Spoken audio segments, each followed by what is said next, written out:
Fine. Okay, let's start with this session. So, very good evening to everyone. I, Devash Mehra, as a student member of ESEL, with great pleasure welcome you all to this session hosted by IIC on the topic Business Model Canvas. First of all, I wish to thank the President of IIC, Professor Gitika Ma'am, and convener of IIC, Professor Shivesh Sharma sir, for constantly inspiring and motivating us to pursue the path of innovation. Last but not the least, I welcome all the students who are with us today. For today's session, we have with us Mr. Chinmoy Mishra, the founder of WhoLive, one of India's leading student co-living ventures. Back in 2013, he also founded All Is Health, which managed the health of over 1 million users across Southeast Asia. He holds a master's degree from Babson's College in Boston. I am honored to welcome Mr. Chinmoy Mishra, who has very kindly agreed to conduct this session and share his insights with us today. I would also like to take this opportunity to introduce IIC, the Institute Innovation Council that has been established by the Ministry of Human Resource Development, MHRD, in 2018 across selected higher education institutes across India to foster the culture of innovation amongst the students. Therefore, the primary focus of IIC is to encourage, inspire, and nurture young students by supporting them to work with the new ideas and transform these ideas into realities while they are in the formative years. IIC conducts various programs for innovation and entrepreneurship, like periodic workshops, seminars, interactions with various entrepreneurs, investors, and professionals, which creates a very huge mentor pool for us student investors, innovators. So let's get started with this session. I would now request Mr. Chinmoy to take over. Chinmoy sir, please go ahead. Thank you, Devars, and a very good evening, everyone. Thank you, IIC. Thank you, all the respectable professors, Devars, Vivek, everyone, for having me here today. It's the honor is all mine. It's wonderful. It's always wonderful interacting with bright young talents. So it's always a learning experience too. So thank you so much, everyone. And Devars, I'm audible, right? Yes, sir, you're perfectly good. Hi, perfect. So yeah, before I think the topic that Devars Vivek wanted me to speak to you about today was around the business model canvas and how do we go about it? What does it really mean? And what are some of the things that all of you should be kind of considering when you're looking at it? And given that there is kind of a mixed audience, people from the MBA streams and the technology streams. And I'm pretty sure that ones who are in the MBA stream might be already aware of a lot of aspects of what goes into a business model canvas. And for the others, it might be an introduction to that. So I'll do a few things. I'll try to keep it as you could say on a 30,000-foot helicopter view, not get down into too many jargons and details. And at the same time, I would like it to be more of an interactive session. So raise your hands. Feel free to stop me anytime and ask me questions. I do not want it to be a monologue, just me speaking and everybody getting bored. So feel free, raise your hands, ask me a question anytime. Okay. So what I like to do, Devarsh, is I like to share a screen. Okay. Right, sir. Okay. So you can share your screen. Yeah. Let me just do that.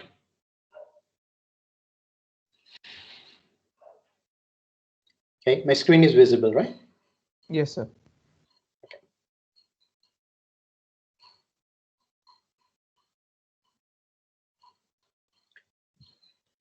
Yeah, so I have something, for you, but let me come back to it. So before, the presentation is visible, right?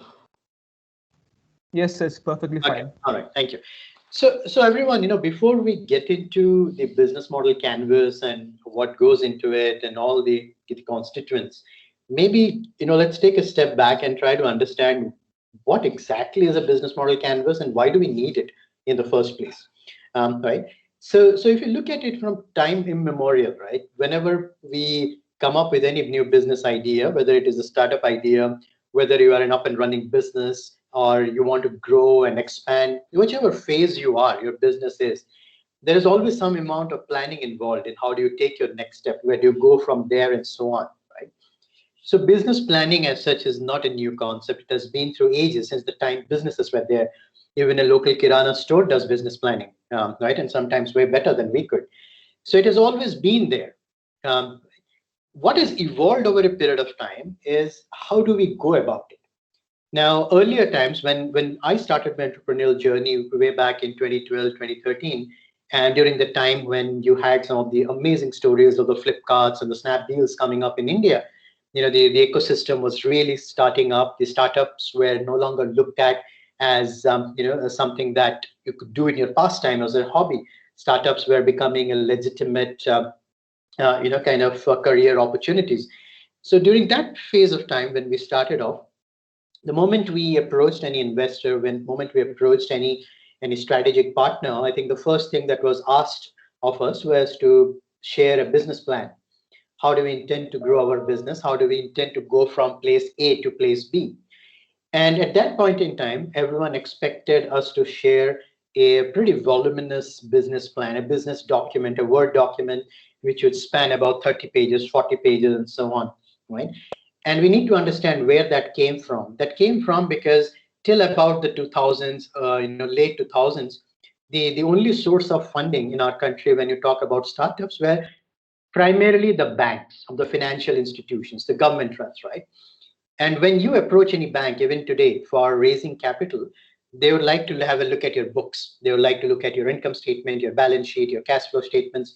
And at the same time, they would expect you to produce this voluminous business plan document where you outline every facet of your business. So when we started raising capital during the 2010s, to that period of time, 2010, 2011, the expectation was pretty similar. That hey, look, we need to have a document which talks about all these things, right? A 50-page document. So we lived with it. I remember I prepared something very similar. We spent considerable amount of time and energy in preparing it.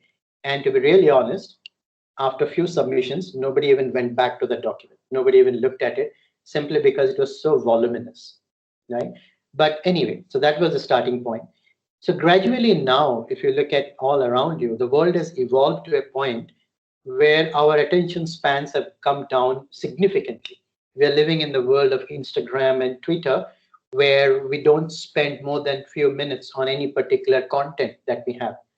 So now when we are sharing any documents, whether it is our business plan document, whether it is our pitch deck documents to raise capital, whatever we are doing, we have to kind of look at that aspect and say that whoever we are sending it to, that person doesn't have more than 5 to 7 minutes to look at our document. And everything should be available to the person in those 5 to 7 minutes, and they should get the entire thing of gist of what we're trying to do. Right? That's how the world has evolved. And with that, now with the reduction in the attention span and the Twitters and the Instagrams of the world are becoming more popular, so has the expectation when it comes to business planning and business plan documents. How do you go about it? And when I talk about the business plan document and the significance of it, it is not just for the outside stakeholder. It is not just during raising capital for investors or for your customers or other strategic partners that you need to create a business plan document. As an entrepreneur, all of you, bright students, you have great ideas in your head, but when rubber hits the road, the things are very different. So the moment you sit down to actually make a business plan document, you will realize that there are so much to it that you had not thought about. And that is where a business planning document comes in handy, is that you are able to think about things which you had completely ignored. You're able to put together all those pieces of the puzzle, right? And that is where it comes in. So now, as I said, the whole business planning, the business document evolved to a point where now the one that I'm sharing with you on screen, it has literally come to this. And this becomes your holy grail. Wherever, whether you are just about to start up, whether you have an existing business, there are a lot of MBA students on the call today. Several of them might have family businesses, which are up and running. Even for them, this one template kind of encapsulates everything that you need to do when it comes to either starting your venture or growing your venture, right? So we will go through each of those parts, and I'll try to explain as simply as I could. And what I'll also do is I'll take the case of Uber. Now, Uber, every one of us is familiar with Uber, right? Uber, Ola. So I'll take the example of Uber to explain to you each of these segments and how it exactly translates to a real world. Okay. So, and again, feel free to stop me, people, anytime you have a question. Okay. So now, when you talk about a business model canvas, going forward, memorize this. This is what is going to be your holy grail. There are 9, elements when it comes to any business plan canvas, business model canvas. Okay. If you look at the right-hand side, if you look at these elements, customer relationships, channels, customer segments, revenue streams, you can almost bifurcate your business model canvas into 2 parts. One part is what focuses on the outside world. So you have these 4, which are focusing on your outside world, your customers. And then on the left-hand side of this canvas, you have elements which are inward facing, or which is your business needs them. Okay. And both the things work in harmony. It cannot be one at the expense of the other. The one is dependent on how good your other part is. Okay. So this is how a typical business model canvas, looks like. And irrespective of the stage of the venture you are, even if you are just an idea stage, you take this and try to plug it in. Now, when we started our ventures, my second venture when we started, this is actually the first exercise that we did. We took a print of this, all my founding members, we took a print of this, and we tried to separately fill out each of this as per our understanding of what our business should be. Right? And then we all got together. We got together onto a drawing board. We figured out what is something that is common across all of our business canvas. We picked those things, and then for the areas where we had differences, we debated it out and figured out what could be the right way to go about it. Okay, so if you have a team, if you have an idea, this is something that you can almost be a starting point for you. Okay, so now coming to the business model canvas and the various elements of it. Okay.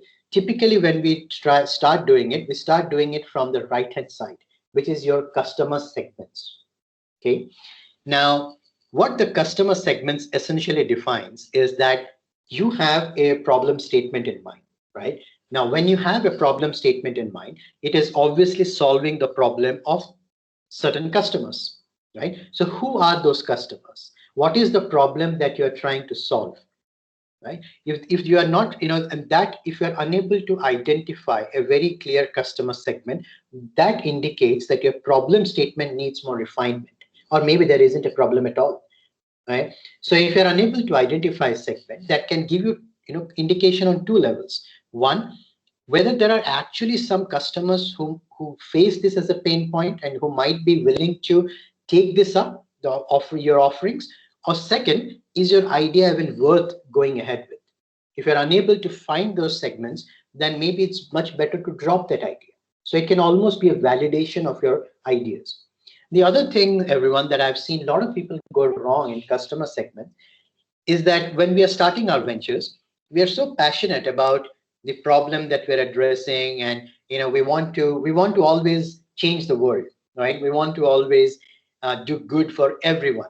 What we end up doing is that we try to be everything to everyone, and we end up being no one to anyone. Okay, because the world of real problems is so vast, they're so interconnected that one person cannot be good at everything, right? So we, instead of making ourselves too many customer segments, I can't come up with an idea and say, for instance, TikTok, right? I cannot come up with TikTok lookalike and say, it will be for customer segments from age group 13 to 18, from 18 to 25, from 25 to 40, and then for 40 and above, right? So you cannot do that. So very clearly, we define which segment is really in our venture catering to. Like, for instance, my previous venture was into healthcare. It was into preventive care. People who want to be more healthy and do more preventive health. Now, I really cannot go to an 18 or a 19-year-old and tell them to go for a health checkup.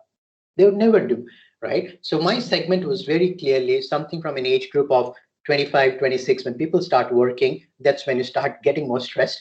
So maybe 25, 26, all the way to up to 40.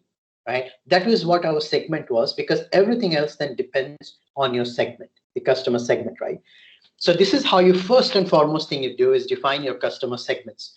Now here, as I said, if I take the case of Uber, right? Who are your customers? Who are the customers for Uber? You can define few different segments for Uber's customer. People who don't own cars, right? People who don't want to drive, maybe people who want to go to a club, they want to drink, but they don't want to, they are very you could say they don't want to cause any damage, they want to do that. So one part, you have these kind of customers. Who are the other customers of Uber? The other customers of Uber are the drivers, right? People who own a car and maybe looking for an additional source of income, right? Are people who have lost jobs, they know how to drive, they want to join in Uber. So this is how Uber defines its customers, right? So this is the first segment, everyone, which is your customer segment, right? So now, once you've defined your customer segment, right, the second thing that we typically do is look at the value proposition, right? Now, what I mean by value proposition, you have a problem, you know that people have this kind of problem, and you want to solve that problem. But how are you going to solve that problem? How is it going to help that customer? Is it going to reduce that customer's pain points or not? If it is a B2B business, for instance, if I'm selling my product to, say, an insurance company, is it going to help the insurance company drive their revenues up? Is it going to help them save on their profits, improve on their profits, save on the costs involved? What are the value propositions that I'm selling to a customer, right? Similarly, if you take the case of Uber again, what are the value propositions? Value propositions are again very clear, right? For a rider, if I'm sharing my ride, I'm saving on money, right? I don't have to look at a parking place in a crowded, Delhi or Mumbai. I don't have to worry about parking my car, right? Third thing, I don't have to worry about, drinking and driving and all that. So that is my value proposition from a customer perspective. From a driver perspective, again, it gives them an additional income. It helps them be utilized. Someone is working during the day, they want to utilize their time during the evenings. So these are the value propositions, again, derived for that. The essence here is that you need to very clearly define for each of this segment, what is it that you're offering, okay? And that becomes your value proposition, okay? So that's your second part of it, where you kind of work on your value propositions, and you can define n number of value propositions. It's not necessarily that there is a one-to-one mapping for one segment, you have one value proposition. No, it may not be that way. Again, if I take the case of health tech example, if I'm doing a preventive care for someone, the value propositions I have is that I am saving on, say, they're getting into a particular disease segment. I'm helping them save money if they're getting hospitalized. So I'm helping them, reduce hospitalizations. The third thing is I'm managing their health. I'm helping them lead a healthy life. So these are the one value proposition to a single user. And at the same time, if I look at a hospital or an insurance company, for an insurance company, if I'm keeping their consumer base healthy, that means they don't have to furnish those claims. That means they have a much better profitability to them. So this is how you define the value proposition, map it against each segment that you identify. So this should not be in isolation, okay? That your segments are something and there is no corresponding value proposition for it, which simply means that your segmentation is wrong. Okay, so that's how your value propositions part works. The third thing then you look at, maybe I don't really agree with this particular model where it talks about revenue streams directly, but typically how you can look at is maybe you can look at the third part of it, which is the customer relationship, right? Or maybe even channels, if I pick up channels first. Now here you have defined what are the segments that you want to reach out to, who are the, what are the problems that you're solving and for whom, right? And then here you have defined if that problem is solved, what kind of benefits are going to be, the consumers are going to get. So once you have defined these two, the next thing could be a channel. Now, channel again becomes very crucial because based on your product or your service, you figure out how do you want to reach the customers, right? So when I talk about channels, you might have heard of concepts like business to business or business to consumers or business to consumers, B2B2C, or now we have direct to consumers, right? So it's very careful that you pick up which channel, how do you want to reach your customers?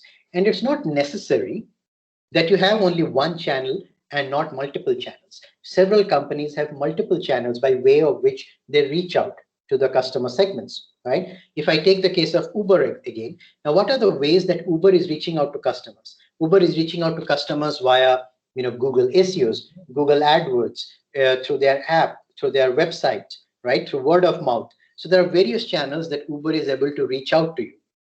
Similarly, if you are a B2B, say, if you are into the business of manufacturing batteries for EV vehicles, so who are your channel partners? Your channels are your, how do you reach out to those enterprises? So you have a B2B channel, right? If you are a company like an ICA, right, or maybe even a Flipkart, your channels are again your portal, your apps, your direct to consumer. You are completely direct to consumers. You are doing AdWords and so on, and that is how you're reaching to the customers, right? So now you have covered three things. One is you have identified what are your problems, and you've identified this problem is for which segment, right? And then you've identified if you're solving that problem, how is it going to benefit your customer, whether it is an enterprise customer, whether it is an end user, doesn't matter. You define this. The third thing then you're defining is how do I reach out to those customers and tell them that, hey, look, I'm here to solve that particular problem. Okay. So this is how, you look at the channel part of it. The fourth element then comes is your customer relationship. Okay, how do you essentially the customer relationship, as the name defines, is how do you manage that collaboration or your partnerships or relationship with your customers? Now here again, based on your channel, if you are a B2B client for a B2B product or company, services company, where you're dealing with enterprises, the way that your relationship with enterprises work out could be very different. And as compared to somebody, say a Flipkart or maybe an Amazon, which deals directly with consumers, right? Now, for instance, if I take the case of, say, banks, right? Now, banks are a classic example of great relationship. They have relationship managers for you. So you have one touch point with every bank. You communicate with that person. That person takes care of all your needs and so on. So you have a model of customer relationship in banks, which is highly, based on knowing each other, but it is not a scalable model, right? You cannot be placing a single relationship manager for all your customers if you are into a business where your customer base might be exponentially growing. You cannot be scaling up your relationship managers in that manner, right? So it's a highly unscalable model, but it works for the banks, because when we go to a bank, we want to be treated special. When a Swiss bank is talking to a billionaire, they want to have the relationship manager, to talk to that billionaire. So the model works for them, but it's not a one size fits all, right? Now, similarly, if you take the case of Amazon, right? Do you think Amazon has a single, someone sitting at the Amazon, office and typing out responses to you? It doesn't, right? Now, in Amazon's case, the entire customer relationship, or how they are connecting with customer, addressing any services, grievances, all those things, they are taken care by bots. They're taken care by algorithms. So there, instead of relationship, it is more about a customized relationship where, based on your shopping habits, your patterns, that's how the relationship builds. Amazon sends me an email just before Holi or Diwali, prompting me to purchase certain things based on my buying history and also on the occasion coming up. For my wife's birthday, for instance, or something. That's how they prompt. That's how they manage the relationship, right? There is another way also that people define the customer relationship part. Okay, it need not necessarily be only about how do you manage your customers or their grievances, their service requests, but customer relationship in a business model canvas, you can also define it in way of how do you acquire customers, how do you grow the customers, right? And how do you monetize those customers, right? Monetization comes in the revenue stream. So customer relationship, when you define it in that manner, it typically focuses on these two elements of acquisition and retention, right? Now, if you again look at a B2C kind of venture where your relationship is directly with the consumers, say for instance, again in Uber, right? You need to be very careful in how are you planning to acquire your customers. So when you approach any stakeholder, an investor, you approach any strategic partner for collaborations, you are going to be grilled on this. How much money are you spending on acquiring one customer? How much is going towards the marketing expense? Where all you are spending those money to get that customer? Right now, you might have heard, if you are active in the social media, you might have seen a lot of startup reports which come out and says this particular venture spends 5 rupees to generate 100 rupees of income, or maybe spends 10 rupees to acquire one customer. This is what they're talking about, that what is your cost of user acquisition. Okay, now that is one part of it. The second part is the customer retention. Right, how are you retaining that customer? Right, and how are you retaining that customer? What kind of relationship are you managing? How frequently you're interacting? For instance, if you are a company which is into say online pharmacy. Now online pharmacy is a big and growing segment in India. Right now, how do online pharmacies, when it comes to user retention, how do they do? There's a beautiful case where this online pharma company, it has the details of people who are diabetic, and they know that these diabetic people, they take the same medicine a month after month. Right, you are diabetic, you take the same medications. So before the end of the month, this pharma company, they kind of reach out to the customers, both on the app as well as an email and through a call. They reach out and say, hey, look, we feel that you might be running low on your medications. Would you like to have a refill? And if I say yes, then automatically it gets placed and if the medication is delivered. Right, so that is how they are building the whole retention model. And thirdly, you need to also consider that it's not just enough to acquire and retain. In today's world, each and every day you need to run fast to stay at the same place, almost an Alice in Wonderland syndrome. Right, you cannot just acquire 1 million customers and retain all 1 million, and you expect that no one catches up with you. That doesn't happen. Right, you have to constantly grow your customer base. So then the third leg of this customer relationship, the second way to look at it, is how do you grow your customers? What are the ways that you are approaching growing your customers? Is it through promotions? Is it through discounts? That's how you see a lot of online e-commerce vendors. Even Uber's case, you have a lot of discount coupons and so on, which is to grow the user base, make it more cost effective for me as compared to, say, an auto rickshaw or maybe even a Kalipili. Right, so that's how they are moving me, growing the customer base. Now here again, if you look at one of a very classic example in the world, is of a company called Airbnb. I'm pretty sure all of you have heard of Airbnb, right? Now, when Airbnb was starting, if they got down into defining what their market size was, there was no Airbnb concept. That is virtually impossible. Investors laughed at them and said, no one is going to give you their homes for unknown people, to strangers, to come and stay. That's not going to happen. Even great people like Mark Cuban and all passed on that. They said it's not going to happen. Right? And look where Airbnb is today. And the beautiful thing they have done is that apart from the acquisition and retention, they have worked a great deal in growing the customer base. Right? They're growing it. They're pushing through ads. They're pushing through discounts. They're building relationship with property owners across the globe and making it more easier or intuitive for us to find an Airbnb. And that is how they are growing their customer base. Right? So when you look at the customer relationship thing, to wrap it up, there are two ways to look at it. One is, if you're already an established, up and running business, you have customers, maybe you can look at it from a point of view of, how do I manage the relationship with my customers? Can I automate certain parts of it?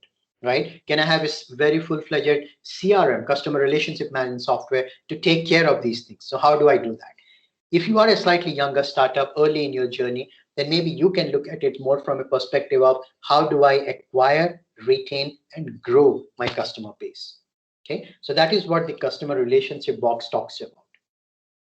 Now, so you have defined, till now, just to recap, we have defined who are our segments, what are the pain points we're solving, how they are benefiting from it, how are we reaching out to these customer segments, and then how are we managing it and growing it, right? Now, all of these things, they mean nothing if you don't have this, right? Your revenue streams. Now, again, if you are fairly active in the social media, you might have heard or must be reading about a lot of unicorns. When the last, I think, 4 months, we have had 10 unicorns from India alone. And if you look at some of those unicorns, very strangely, you will see that few of them do not even have this, right? But don't fall for that false sense of, you could say, building a business. They are amazing entrepreneurs. They're outliers, and it is their phenomenal storytelling abilities that have helped them raise money and capital despite having negligible to no revenues. So don't take them as a benchmarking when you are talking about revenue streams. I come from a school of thought which believes in a very simple fundamental thing, and this is something that even a local kirana store will tell you, that in any business to be sustainable over a long period of time.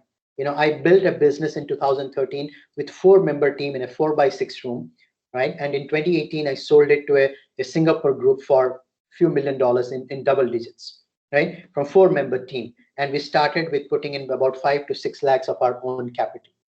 We believed in one fundamental thing, is that at any point in time, if at any point in time for a business to be sustainable, your cash inflows have to be greater than your cash outflow.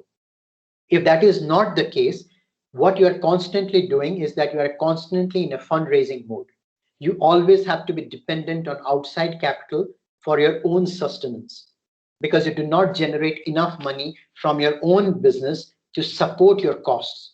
So you have to borrow from outside, whether it is angels, whether it is VCs, whether it's the banks. You're always in that mode. And what that happens is, moment you get outside stakeholders on your business, a lot of these value propositions that you're talking about, the customer segment that you've defined, the way that you as entrepreneurs, the way that you have thought about raising your kid, a startup is your baby, right? The way that you have thought about it, you may not be able to stay true to the course. Because when you borrow outside money, there is always a pressure to return that money. And you will get into a habit of doing everything that you can to return that money, and with a multiple, right? There has to be an interest and a multiple on that money. So I tell everyone very, very clearly that right from day one, do not postpone your revenue streams, or your thoughts at least, around how do you generate revenues, right? Now, here I'll give you a very classic example, and that is something that is kind of, you could say, a huge debate in the startup world. I have several of these debates with my entrepreneur friends. If you take the example of LinkedIn, right? Phenomenal entrepreneur, right? Reid Hoffman, who started LinkedIn. Now, Reid Hoffman very famously said that it took him 8 years to be an overnight success. He toiled hard for 8 years. Those were his words, not mine. He said, it just took me 8 years to be an overnight success. That is how much he worked. And then what he did, he comes out of that, and he then pushes a philosophy called blitzscaling. I think a lot of you might have heard of that term called blitzscaling. Now, what he's propagating in blitzscaling is that you forget your revenues, you forget your profits, you just focus on this part, which is how do you get more customers. And then at certain point in time, you will start monetizing those customers, right? Now, there are a lot of entrepreneurs, there are a lot of people who believe in that model, right? If you believe in that model, just think twice, right? Because if you ask somebody, can you give me an example of a business that actually followed that and was hugely successful? The first and the only example that you're going to hear is Amazon, right?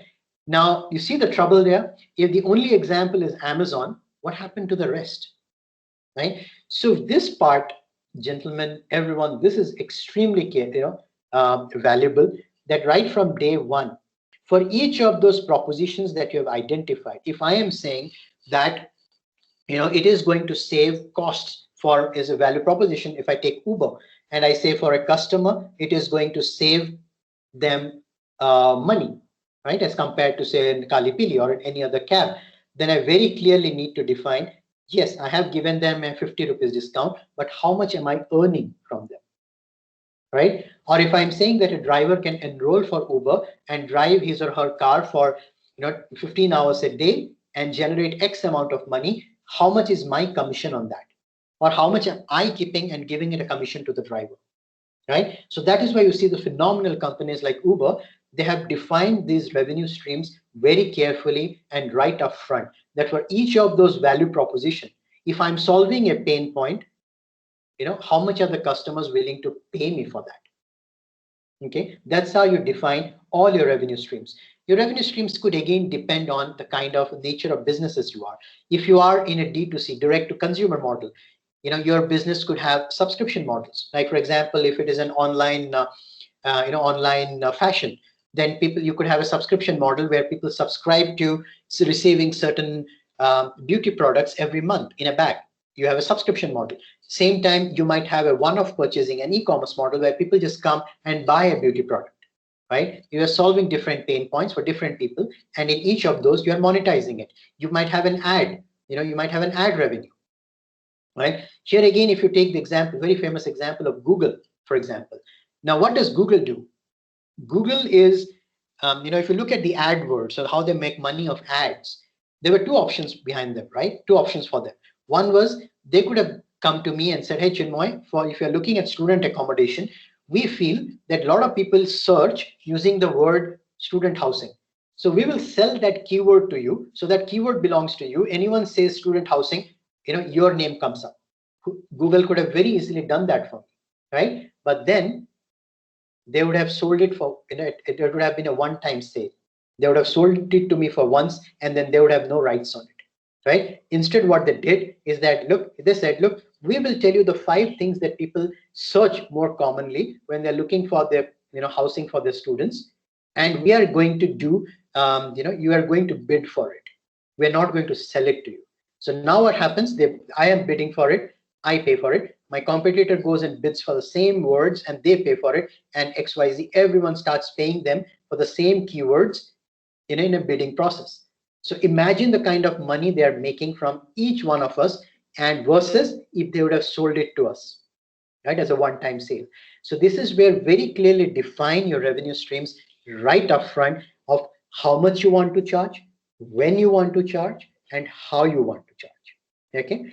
So this is where your revenue streams come into picture, right? So now if you look at this part, as I was, during the start of my talk, I said the right side of the model is essentially everything that you do with regards to the outside world, right? You have your customers, you have your value propositions, how you're reaching out to customers, how you're managing and growing your customer base, and then for each of those activities, how much are you earning?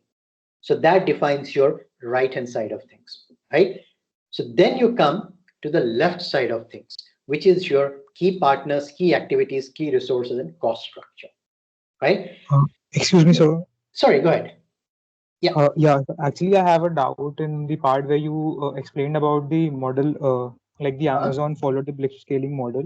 Yes. So I got off track. So can you just repeat that once again? Sure. Like Absolutely. So what I was saying, is that in the blitzscaling model, and there are a lot of startups in India too who are very famous startups, they follow the blitzscaling model. In blitzscaling model, what you really talk about is that you say, I am going to acquire I am going to focus all my attention, all my money, all my energy on acquiring customers, retaining them, and growing customers, whether it is through discounts, whether it is through promotional campaigns, and whatever means. I am going to get those customers onto my platform first. Once I have reached a sufficient scale, that's when I'm going to charge them, right? That is typically a blitzscaling model. So the problem with that is that if you're not generating any money, if there are no revenue streams, how are you going to finance those acquisitions and retention and the growth costs? You have to be constantly raising funds from outside capital in order to do that, right? Now, there are no right and wrong. That is typically the blitzscaling model. So what happens is, when you take the case of, when you ask someone that, can you give me an example of a blitzscaling model which has been successful in achieving scale and actually being sustainable, the example typically people give is Amazon. That, look, Amazon was unprofitable for so long. Amazon, in fact, a joke in our circles used to be that Jeff Bezos is a Midas in reverse. Anything gold he touches, turns into bronze. So it's almost, he was almost, joked around in circles on those bases, and look where he is now, unimaginable wealth, right? Now, Amazon was unprofitable for a long period of time. It had to keep on raising capital. There are VCs and private equity folks who trusted Jeff Bezos. They saw something in Jeff which the outside world couldn't. They kept on putting money because that is how Amazon sustained itself. And I think it was in the 12th or the 13th year, if I might be wrong here, that is when they started generating some profits, right? So people typically give an example of Amazon as a blitzscaling model, which is successful. The problem here is you hear everyone giving the same example of Amazon.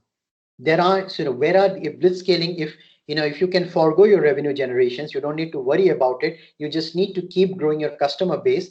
Where are the example of other ventures who have done that successfully? Right? There are far and few. Of course, there are outliers. There are brilliant ventures. Some of them have done that. People are doing it, following in the Amazon footsteps, and done great things. But those cannot be generalized and made into a benchmark. So that's why for people who are starting out, especially in this audience, very, very carefully define your revenue streams. This is how I'm going to earn my money. Okay, so that was what about the Amazon part. Okay. So, Yeah. actually, one thing that I want to ask, that where is the problem in this? Like, I mean, after you get the customer, after you retain it, then where the companies fail in there, like why There are Amazon succeeded? Absolutely, there are two problems with it.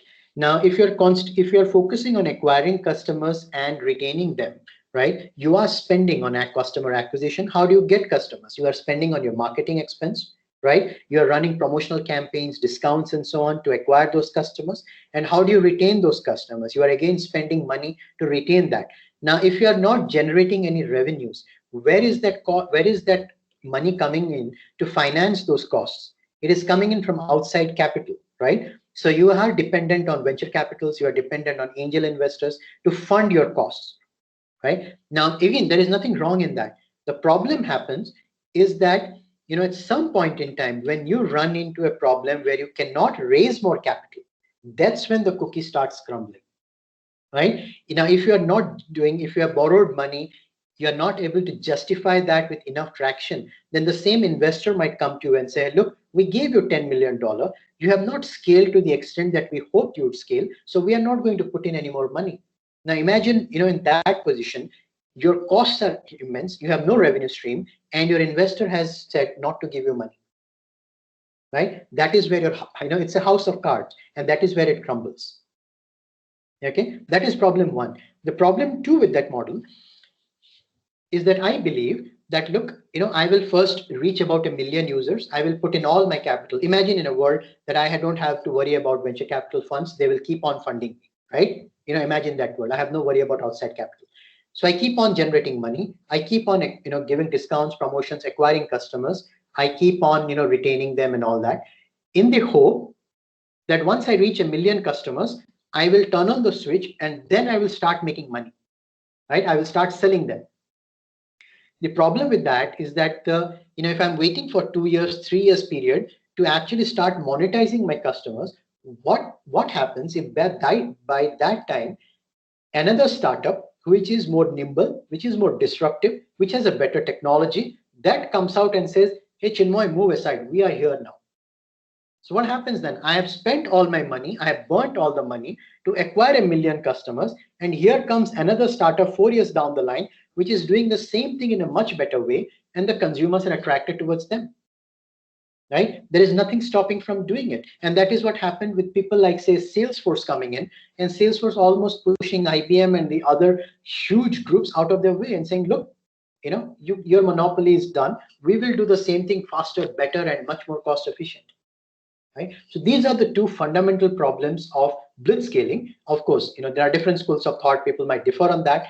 But if you, as I said, again, repeatedly, when you are starting out, it is very crucial that you clearly define your revenue streams and how are you going to generate money and when.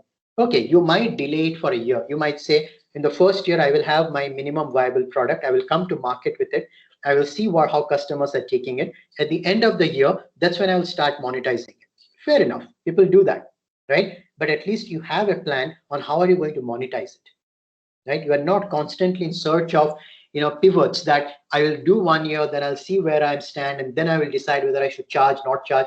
Don't get into that. Very clearly identify what are your revenue streams, who are going to pay, how much they are going to pay, and when are you going to charge. Okay. Does that make clear? The gentleman who was asking. Yes, sir, definitely. All right. Okay, good. Thank you. So yeah, so as I said, we'll move ahead. The next box that you need to kind of check when you're looking at a business canvas is your key activities. Now, the reason I say key activities is that you have defined that these are the value proposition. This is how I'm going to help my customers, right?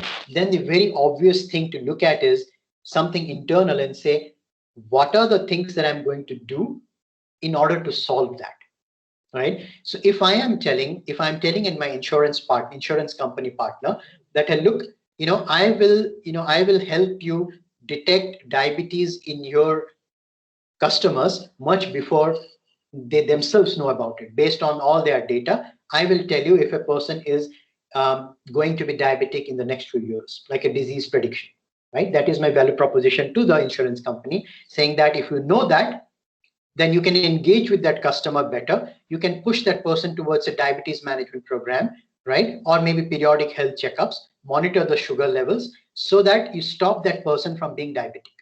Because for an insurance company, if somebody is diabetic, they might have some complications from diabetes, they might get hospitalized, they might file a claim, which the insurance companies have to pay, right?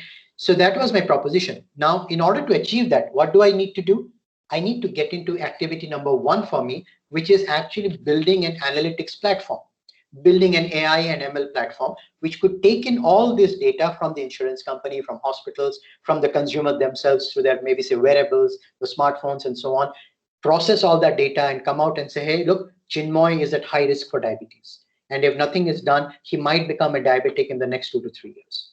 That is my activity number one for an insurance company, right? Now, what could be my activity number two? I could again tell the insurance company that, hey, look, now that you've identified that Chinmoy is high risk for diabetes, we have a diabetes management program which Chinmoy can enroll for it. And in that program, we will have periodic health checkups. We will give him discounts as an SRL or a Metropolis and so on. He can go for a checkup. And we are going to repeatedly call him maybe once in a month, 2 months, and see how he or she is doing, right? So this is my key activity number two. So similarly, if you are in a D2C model, a B2C, direct to consumers, a business to consumer model, your activities might revolve around what? Your activities might revolve around how do you, do an SEO of your e-commerce portal, for instance. How do you do how do you do promotional campaigns? How do you manage your Facebook pages, your Instagrams? So how do you do those marketing activities? Whether, and again, here very clearly defined, for people who are into product-based companies, their key activities could go more towards, activity 1, 2, 3 could be more towards building the product, maybe a most viable product, minimum viable product, or maybe an actual product. So you spend energy there. For people whom technologies are not an driver, but merely an enabler, for them, the sales and marketing activities could become very key. Now, here again, I'll take a pause and I'll give you a very real life example of my own ventures, right? Now, my first venture was into healthcare, where we were actually helping insurance companies with population risk profiling, disease predictions, preventive care, and so on. Very, very deep tech, using AI, ML, unsupervised learning. The engineering grads could relate to that. So it was very heavily focused on that, right? Now, the moment that venture, technology was an enabler. Without technology, there was no venture, right? It would have collapsed. So technology was an enabler for me. So if you have 100 rupees, I believe about 70 of rupees was spent on the technology for me in that venture, and maybe rest of it in sales, marketing, and all that, right? Now, in my second venture, which is into student housing, now when I look at the student housing segment, we are more into real estate and hospitality. For us now, the technology is not an enabler, but it is a driver. Sorry, I mixed up that part. So it's more about technology is no longer driving my business. Technology is just enabling the way that I'm doing work. I am providing an app to all the tenants that we have for them to do all the activities when they're staying with us. But if I remove that app from the picture, I'll still have my venture. I'll still have students staying in my properties, right? So for my second venture, the technology is merely an enabler. So here what happens, out of the 100 rupees, maybe I just spend 30 on technology, whereas the next 70 is spent on sales and marketing, right? Whereas in my previous venture, technology was a driver. So there you had the other way around. So this is how you define your key activities, what you want to do based on what you're actually promising that you will do for the customers. Okay. So this actually got a little messed up. Like I'm sorry. inhaler and the dry bed part. Yes, I think I think I messed up. So let me come to that again, right? Now, as I said in my first venture, we were into healthcare technology. So we were into disease predictions, health risk profiling, helping people manage their conditions, their diabetes, sugar, BP, and all that, right? So for that, what we needed to do was we needed to take data from insurance companies, from hospitals, from our corporates, from users. We had to take all that data, then we had to analyze all the data and come up with these predictions. Now, so for that, we had to have a very sophisticated data analytics platform, using AI, using ML, and so on. We built this entire platform, and that was at the core of everything that we're offering, right? So in that venture, technology for us was the driver. Okay, it was not an enabler, it was a driver, because if I removed that technology part from the picture, I didn't have any business. And what I was doing, I was sub-licensing that technology to various insurance companies and everyone. I was sub-licensing that entire technology platform. Okay, so technology was at the center, technology was the driver. In my second venture, which is into student housing, technology is no longer a driver, it is merely an enabler. When I say technology is an enabler, it just helps me do my work, or enables me to do my work in a better way, make it more efficient, make it more seamless. Right? Now, I have given, for example, I've given every student who stays in our property an app where they can pay their rentals, they can raise service requests, grievances, meal options, and all those things. Now, imagine a world if tomorrow my app stops working, right? The students would still be able to stay in the facility. They would still be able to get their work done. May not be as efficiently, but still they would get their work done. Even before Uber app came into picture, there was a provision whereby we could call up and book a cab, right? Now, what the Uber app has done, it has made it super efficient for us, right? So when Uber started, I think Uber is fairly advanced now, may not be a very right example for an enabler driver, but coming back to a venture like mine, this is where my second venture, the technology part is merely an enabler and no longer a driver, right? So based on these activities, you define based on these parameters, you define where your activities should be. So if my technology is a driver, then I need to allocate majority of my funds towards my technology, right? I have a large product team. I work on a product. I bring in the best of minds to work on it. Whereas if my technology is just merely an enabler, right? In my second venture, I spend most of my energy in sales and marketing and not so much into technology, right? Does that make clear? Yes, sir. All right.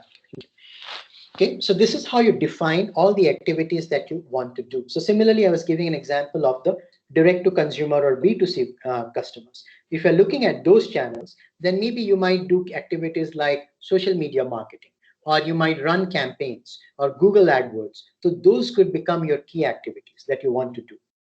Okay.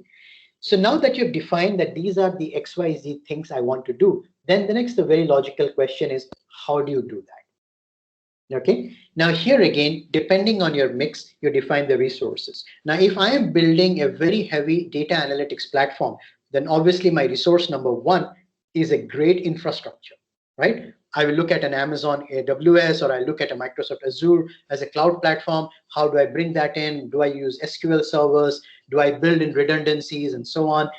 That would be my resource number one, is how do I build in the infrastructure?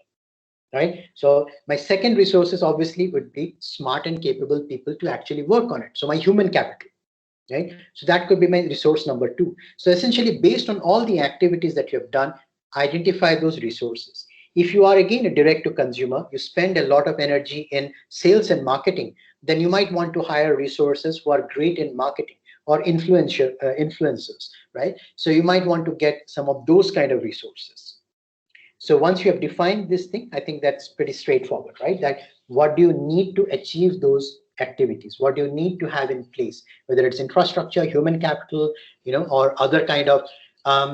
Take the example of something like SAP, for example, right? Now SAP addresses pain points of several enterprises across the globe by making their operations so efficient, right? So for them, if you look at it again, infrastructure certainly. For SAP, infrastructure is the key. That how do you do that?